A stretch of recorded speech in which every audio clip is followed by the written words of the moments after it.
Benjamin Allard, bonjour. Bonjour Anne-Sandrine Di Girolamo. Vous êtes artiste, claveciniste et organiste. Votre univers musical, c'est la musique de Bach. En 2017, vous avez commencé à enregistrer chez Harmonia Mundi une intégrale de l'œuvre pour clavier seul de Jean-Sébastien Bach. Et il faudra 10 ans pour achever ce cycle gigantesque dont le volume 8 vient de sortir. Vous en êtes donc à peu près à la moitié de ce projet hors norme. Et aujourd'hui, on va partager avec vous les lieux qui comptent pour vous en tant que musicien spécialiste de Bach au surplus. Ma première question, c'est celle-ci. Quel est l'endroit où la musique de Bach sonne, selon vous, de la façon la plus authentique ? Alors, c'est très difficile à dire. Il y a beaucoup de lieux qu'on peut envisager. Pour moi, c'est chez moi. Oui. ça a quelque chose qui peut paraître un peu particulier parce que j'ai un instrument à la maison qui s'appelle le clavicorde, oui. qui est un instrument qui, à l'époque où l'électricité n'existait pas, c'est-à-dire qu'on ne pouvait pas jouer de l'orgue à discrétion parce qu'il fallait que des souffleurs fournissent de l'énergie humaine pour faire du vent, pour faire marcher les orgues et faire parler les tuyaux. Et le clavicorde était un instrument que les organistes avaient chez eux. Et c'est un instrument très très doux qui permet d'entrer vraiment dans un monde intérieur incroyable. Donc chez moi, j'ai une palette sonore intérieure, je dirais, très riche avec le clavicorde, avec 2 claviers, un pédalier, et je peux jouer toute la musique pour orgue de Bach. Et si je ne me trompe pas, vous avez même enregistré l'un de vos teasers chez vous. Tout à fait, exactement. C'est pour ça que j'ai vraiment choisi de montrer ce monde intérieur. Alors évidemment, c'est très philosophique, mais quand on est bien en soi-même, on peut être bien partout. Si on n'est jamais bien, on va toujours être à la recherche de quelque chose. Votre vie de musicien est aussi faite de voyages. En tant qu'organiste, vous jouez dans des lieux et sur des instruments différents, qu'ils soient historiques ou non, et vous traversez bien évidemment les frontières. Pourriez-vous partager avec nous le souvenir d'un lieu qui revêt pour vous une importance particulière ? Alors, je vais remonter à la petite enfance, ce qui m'a fait aimer l'orgue d'ailleurs. Oui. Et en particulier la musique dite ancienne du XVIIIe siècle, et en particulier la musique de Bach aussi. C'est une église qui se trouve à Dieppe, c'est l'église Saint-Rémy, où j'ai entendu, je dirais pas pour la première fois de l'orgue, mais c'est, disons, lors d'un concert où ma grand-mère m'avait conduit, que j'ai pu être saisi par le son de cet instrument qui m'a complètement pris. Le fait qu'on ne sache pas d'où venaient les sons. À un moment donné, je pense qu'il y avait une sorte de courant d'air, puisque c'était l'été, les portes de l'église étaient ouvertes, il y avait un monde fou. C'était l'inauguration d'un orgue ancien restauré. Et je pensais que l'air que je recevais, que je sentais sur mon visage, venait des tuyaux d'orgue. Donc je pense que les églises sont tout à fait propices, en tout cas celle-là pour moi, cette église de Dieppe. Vous avez dit quelque chose d'assez intéressant. Vous dites j'ai été saisi. Le fait que l'orgue soit assigné à un lieu fait que le musicien en fait doit s'adapter à l'instrument. Est-ce que vous pourriez nous expliquer le travail qu'il vous revient de faire pour apprivoiser chaque instrument ? Il faut recommencer à chaque fois le travail à zéro. Oui. C'est-à-dire que bien qu'on ait la musique dans les doigts, peu importe ce qu'on joue, Bach ou les autres, il faut s'emparer et explorer l'instrument comme on explorerait une route, un véhicule qu'on voudrait conduire, un chemin qu'on voudrait pratiquer, un chemin difficile. Et donc il faut explorer toutes ces couleurs en improvisant, toute cette palette sonore. Un peu comme si un peintre ne connaissait pas bien sa palette, il aurait besoin de tout essayer d'abord en faisant des sortes d'esquisses et d'essais. Et une fois qu'on a exploré tout ça, eh bien, le travail commence de savoir comment est-ce qu'on va jouer la musique qu'on a décidé de jouer, avec les équilibres, avec évidemment la caisse de résonance qui est le lieu lui-même, donc souvent un lieu relativement grand, mais parfois des instruments se trouvent dans des lieux relativement modestes et il faut faire l'inverse, c'est-à-dire plus le lieu va être grand, plus on va devoir articuler, comme quand on doit parler vraiment dans un lieu très important, on articule beaucoup plus. Oui, c'est une question de rhétorique, au fond. Exactement.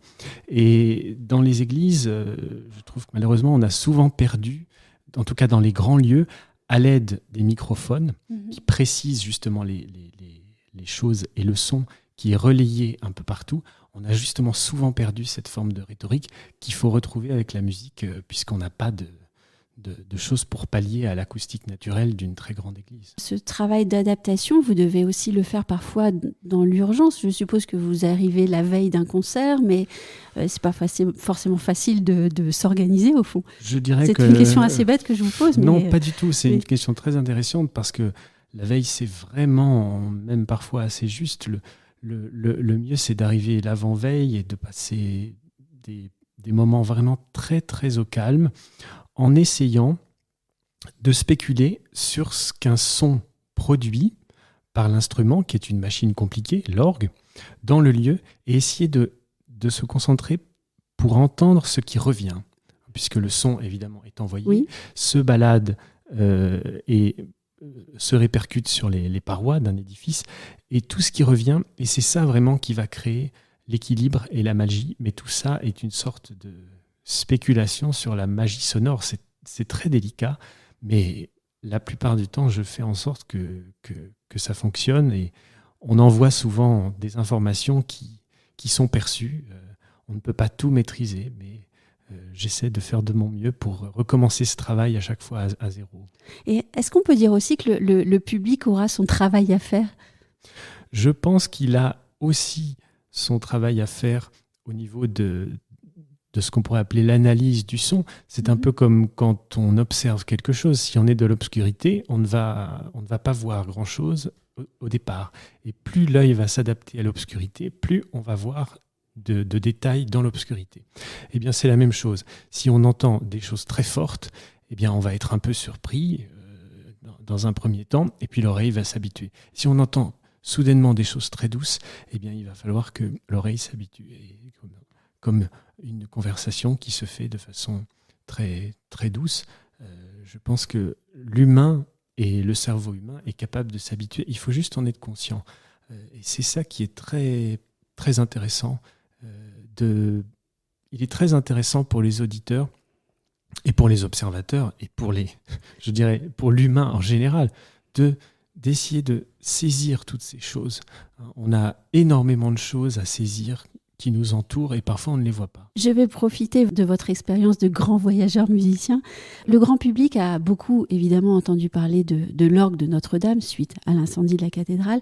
Ce qu'il sait moins parfois, c'est que la France est riche d'orgues historiques ou de grands orgues qui racontent à leur manière notre culture et qui maintiennent le lien avec notre histoire. Quels lieux, quels orgues aimeriez-vous rappeler au souvenir de nos auditeurs qui peut-être passeront cet été non loin et qui pourront s'arrêter pour les découvrir ? Alors, vous parliez de l'orgue Notre-Dame, qui est un instrument très important, absolument fascinant, qui est chargé d'histoire depuis sa première construction à la fin du XVIe siècle. Ce qui est formidable avec l'orgue, je ne sais pas si je pourrais vous citer un lieu en particulier, mais c'est valable pour tous les orgues et tous les lieux qui, particulièrement en France, appartiennent à tout le monde. C'est-à-dire qu'en 1905, la loi de séparation de l'Église et de l'État est prononcée, elle est appliquée en 1907, et tous les lieux de culte et ces mobiliers par destination, dont font partie les orgues, deviennent la propriété des communes. Donc, c'est quelque chose qui devient commun.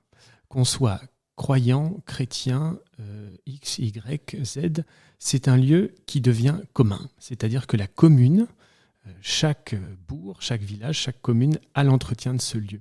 Et souvent, les Français n'ont pas conscience que ce lieu leur appartient, en fait. Bien sûr, il y a souvent un affectataire qui est le curé ou une autre religion, comme les religions protestantes par exemple, qui s'occupe de ce lieu.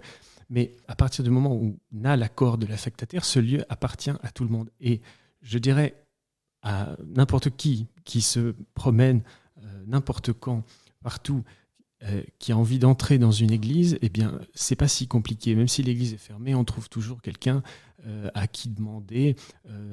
Et l'instrument qui se trouve, les instruments et le mobilier, les tableaux, sont un bien commun. Et ça, c'est quelque chose que je répète souvent parce que c'est comme le patrimoine. Il faut vraiment s'en emparer pour en faire quelque chose et le faire vivre. Bien sûr, il y a les cultes, mais qui sont de plus en plus, moins fréquentés. Donc, chemin faisant, il faudra un jour trouver une destination à tous ces lieux, qu'elles soient culturelles, musicales ou autres. Donc, il y a énormément de lieux historiques chargés d'histoire et d'instruments anciens qu'il faut aller voir. Et la plupart du temps, les organistes sont assez accueillants et gentils, si vous leur demandez. Je pense qu'ils sont heureux de faire visiter en famille ou à des enfants et de montrer vraiment ce que c'est que la machine orgue, parce que c'est quand même quelque chose de fascinant. Et vous avez dit, il faut s'en emparer. J'ajouterais, si je peux me permettre, se retourner, en fait. Puisque quand on rentre dans une église, les touristes ne pensent pas à regarder au-dessus. Oui, souvent, tout à fait. Et là, on fait une découverte fabuleuse. Souvent. Et quand l'orgue joue, j'ai souvent remarqué ça en travaillant dans des églises ouvertes, eh bien, ça suscite quand même une attention et une curiosité. C'était le cas quand j'étais enfant. Le fait qu'il faille demander, qu'il faille trouver la porte, qu'il faille savoir comment on fait pour monter, c'est quelque chose d'assez fascinant pour un enfant.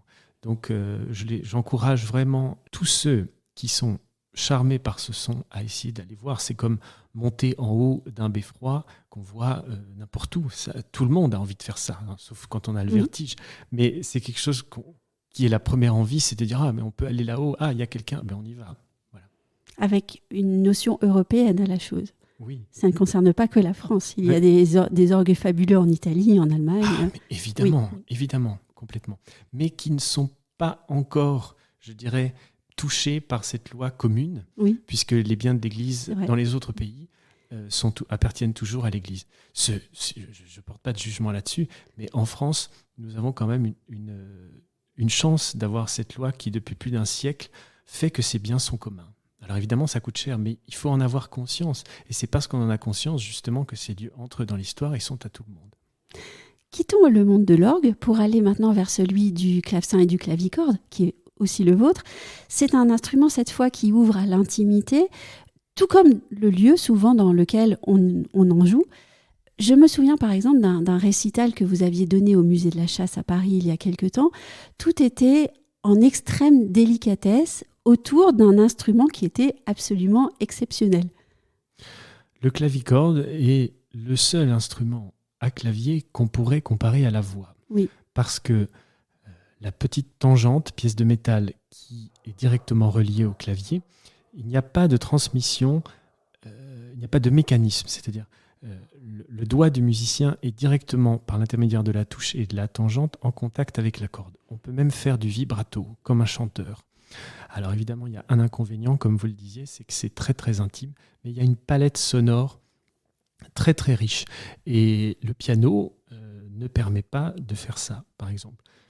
Il permet d'être entendu par plus de public, mais une fois que vous avez lancé le marteau, vous n'avez plus d'action sur la corde.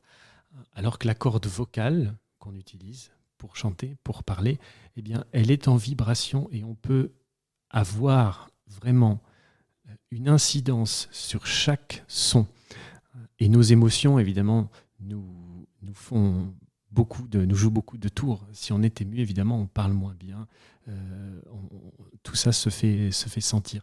Et pour un joueur de clavier comme moi, jouer ce clavicorde qui est l'expression la plus proche vraiment de la voix, cantabile, comme disaient les Italiens, et les Allemands l'ont repris, ça a été repris à travers toute l'Europe.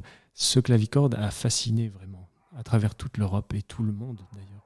Et on ne peut qu'inviter les auditeurs, s'ils voient cet été une affiche d'un concert de clavecin, à avoir la curiosité d'y aller passer la soirée. Oui, tout à fait. Oui. Dans quel lieu rêvez-vous de jouer un jour ? C'est très difficile de répondre parce que, évidemment, il y a des lieux prestigieux dans lesquels je serais heureux de jouer, dans lesquels j'ai d'ailleurs déjà joué. Mais je dirais que ce n'est pas un but pour moi en soi d'avoir, disons, des velléités ou des souhaits de jouer dans un lieu plus ou moins prestigieux ou particulier. Je dirais que je n'ai pas vraiment de rêve de ce point de vue. Beaucoup sont fascinés par les lieux fréquentés, par des compositeurs différents. Je trouve qu'il y a beaucoup de mythes autour de tout ça. Je ne veux pas dire que la mémoire des lieux n'existe pas et qu'on peut être très sensible à un lieu et pas du tout sensible à un autre. Ça, les lieux sont chargés de tas de choses qui se sont produites, qui ont été vécues, là, qui ont été transmises. Et notamment certains lieux de culte ou certaines églises ou certains lieux très très forts au niveau énergétique sont installés dans des lieux clés. Ça, c'est très connu. Mais indépendamment de tout ça, un moment musical, c'est toujours la rencontre entre un musicien à l'aide d'un instrument, de la musique et un public. Si à partir du moment où il y a une personne qui écoute, voilà. Donc à partir du moment où on peut jouer pour quelqu'un, c'est mieux de jouer pour plusieurs personnes, et où le moment musical peut être goûté par des personnes, c'est ça qui compte le plus. Merci beaucoup, Benjamin Allard. Merci à vous, Anne-Sandrine.